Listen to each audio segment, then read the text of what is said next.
Greetings everyone. Today I will start next topic solutions and solubility. ठीक है.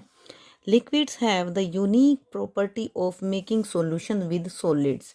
यानी liquid की एक बहुत अच्छी यूनिक सी प्रॉपर्टी होती है, उसकी एक खासियत होती है कि वो सॉलिड के साथ मिलकर सॉल्यूशन बना लेता है. फॉर एग्जांपल आप जब दूध पीते हो तो उसमें चीनी मिला के पीते हो, है ना, वो उससे क्या हो जाता है, वो मीठा. तो जो दूध है, मिल्क है, वो तो आपका क्या है, लिक्विड. और जो शुगर है, चीनी है, वो क्या है आपका सॉलिड. ठीक है. तो जब आप अपने मिल्क में यानी कि लिक्विड में शुगर मिलाते हो यानी कि सॉलिड मिलाते हो तो उससे क्या बन जाएगा आपका सॉल्यूशन. क्लियर. और उससे उसका टेस्ट कैसा आ जाएगा, मीठा. समझ आया. तो यही अब हम पढ़ रहे हैं कि for example sugar with water और liquids. For example honey with milk. दूध में शहद मिलाओ या फिर वाटर में शुगर मिलाओ. ठीक है. When we dissolve a solid in a liquid, जब हम किसी लिक्विड में सॉलिड को मिलाते हैं तो हमें क्या मिलता है, एक सॉल्यूशन. जो बेटा वो ग्लास जो मिल्क आपका जो मीठा हो गया ना, उसको हम क्या बोलेंगे, solution. The liquid in which the matter is dissolve, एक ऐसा लिक्विड जिसमें मैटर को डिजोल्व करते हैं उसे हम बोलते हैं सोलवेंट. ठीक है. कोई किसको, जो लिक्विड है उसको बोलते हैं सोलवेंट. जैसे कि अगर हम दूध का गिलास में मिलाते हैं तो दूध को हम बोलेंगे solvent. And the matter that gets dissolve, जो उसमें मिलाया जाता है लिक्विड में, वो होगा सोल्यूट. क्लियर बेटा. इसका मतलब इसमें शुगर तो क्या हो जाएगी, सोल्यूट. और मिल्क हमारा क्या हो जाएगा, सोलवेंट. और वो जो दूध मिला के मीठा बन गया वो हमारा क्या हो जाएगा, सोल्यूशन. ठीक है. What happens when we add sugar to water, क्या होगा जब हम पानी में चीनी मिला दें. The sugar gets mixed with the water, कि शुगर पानी के अंदर मिक्स हो जाएगी and gets gives us a sweet taste, और हमें मीठा टेस्ट देंगे. तो हम ऐसे दिखा सकते हैं इसको, शुगर जो हमारा क्या है सोल्यूट प्लस वाटर जो हमारा सॉल्वेंट है, फिर हमारा क्या बन जाएगा, इन दोनों को मिलाने से शुगर सॉल्यूशन. क्लियर बेटा. इसी तरह से अगर हम सॉल्ट को मिलाएंगे तो सॉल्ट सोल्यूट, वाटर सॉल्वेंट, और इन दोनों को अगर हम मिला देंगे तो हमारा बन जाएगा सॉल्ट सॉल्यूशन. ठीक है. नेक्स्ट टॉपिक आपका soluble and insoluble substances. When a substance dissolve completely in water, जब कोई भी सब्सटेंस पानी में पूरी तरह घुल जाए, the substance is called to be soluble in water, तो उसे हम कहेंगे कि वो पानी में क्या है, सोल्यूबल है. फॉर एग्जाम्पल सॉल्ट, शुगर यानी नमक और चीनी बिल्कुल घुल जाते हैं पानी में.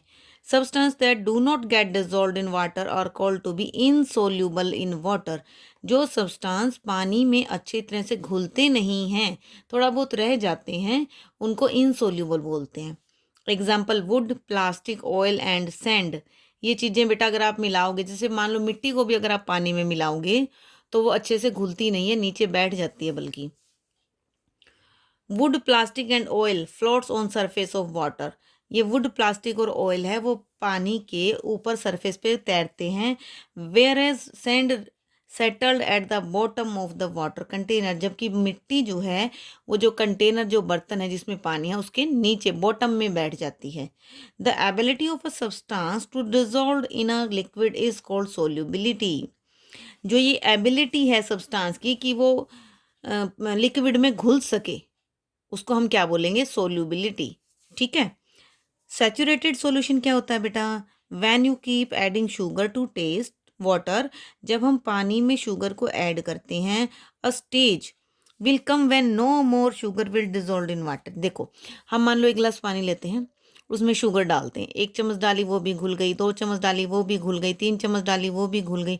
इसी तरह से मान लो हमने काफ़ी सारी चम्मच शुगर उसमें डाल दी और वो सारी की सारी मिक्स हो गई. लेकिन एक ऐसी सिचुएशन भी आएगी जब उसके अंदर अगर हम और शुगर डालेंगे तो वो मिक्स नहीं होगी, क्योंकि उसमें ऑलरेडी बहुत सारी शुगर मिक्स हो चुकी है. ठीक है.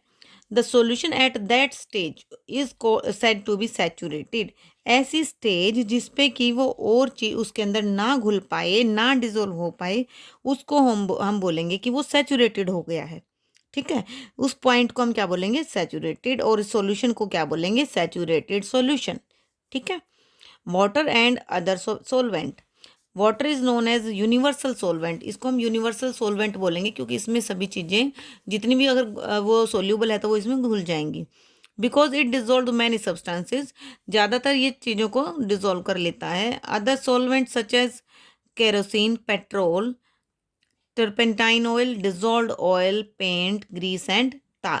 ठीक है, तो बाकी जो सोलवेंट है जिनके अंदर घोला जाता है वो ये कैरोसिन, पेट्रोल वगैरह है बेटा, इनमें भी घुल जाती हैं चीज़ें। Artist use turpentine to clean their paint brushes. आपने कभी देखा होगा घर में अगर पेंट हो रहा हो तो वो अपनी जो ब्रश होती हैं वो पेट्रोल या टर्पेंटाइन के तेल से साफ करते हैं। A cloth soaked in a petrol can be use to remove grease stains from cloth. कई बार कपड़ों पे ग्रीस का तेल लग जाता है या उसके निशान लग जाते हैं, तो उस कपड़े को अगर हम पेट्रोल में भिगो दें तो उससे वो साफ हो जाते हैं।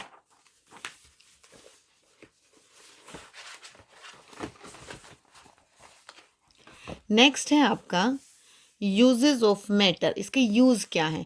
The uses of different solid, liquid and gases are given below. Solids, first we use stones and bricks to build house. हम देखो सॉलिड होते हैं जैसे स्टोन होते हैं, ये ईंटें होती हैं, इनको हम क्या करते हैं बेटे, घर बनाने में काम आता है। Most of the food item that we eat are solid. जो ज़्यादातर चीज़ें हम खाते हैं वो सॉलिड होती हैं, जैसे कि idli dosa. Wood is use in making furniture. लकड़ी को फर्नीचर के लिए यूज़ करते हैं। Iron is use in making utensils, railway gates and grills. लोहे का काम आपको पता ही है, बर्तन बनाने में या रेलिंग गेट्स बनाने में और ग्रिल्स बनाने में घर में कितना काम आती है ना। आपके घर में भी होंगी लोहे की चीज़ें, देखना आज की क्या क्या लोहे की लगी हुई हैं। Plastics are use in making toys, pencil box and kitchen container. ठीक है बेटे। नेक्स्ट है आपका liquid. Mercury is used in thermometer. Thermometer में मरकरी का यूज होता है। It is the only metal that is in liquid state at room temperature, जो कि रूम टेम्परेचर में लिक्विड की फॉर्म में होती है। ये इस तरह का थर्मामीटर होता है जिससे हम फीवर को नापते हैं। तो यहाँ आगे वाला जो ये होता है ना सिल्वर कलर में, इसके अंदर होता है mercury. Water is used for domestic and industrial purpose. Water हमारा लिक्विड फॉर्म में होता है, वह वो डोमेस्टिक घरों में भी यूज़ होता है और इंडस्ट्री में भी यूज़ होता है। Milk and milk product are used for making ice cream and chocolates. ये तो आप सबको पता होगा कि आइसक्रीम और चॉकलेट में दूध यूज़ होता है। Liquid are used in preparation of medicine. दवाइयाँ बनाने के काम आता है liquid. Petrol and diesel are used as fuel of vehicle.